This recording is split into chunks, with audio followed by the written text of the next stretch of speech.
ఎక్కువ అవ్వాలి, టాలెంట్ అంటే హుషారుగా ఉండాలి, యాక్టివ్నెస్గా ఉండాలి, తెలివితేటగా ఉండాలి. మీరు తెలివితేటలు ఉన్నాయి. ఒక విషయం చెప్పండిరా.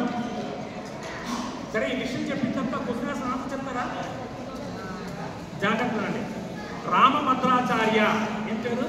రామభద్రాచార్య. ఆయన ఎంపీలోని ఒక ఊర్లో జన్మించారు, మధ్యప్రదేశ్.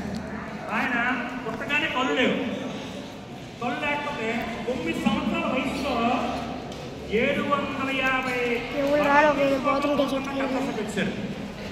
14 సంవత్సరాల వయసు వచ్చరికి 24,000 రామాయణ శ్లోకాలు చూడకుండా చెప్పారు.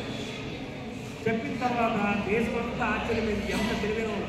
అతనికి 24 లాంగ్వేజ్ భాషలు వస్తుంది, 24 భాషల్లో మాట్లాడుతుంది. ఈ 24 భాషల్లో మాట్లాడడం కాకుండా 12 భాషల్లో కవిత్వం తీసుకున్న పోయిట్ వస్తుంది. ఎంత తెలివైన కళ్ళు లేవు, రైలింగ్ లేదు. ఆయన్ని అమెరికా తీసుకెళ్ళారు.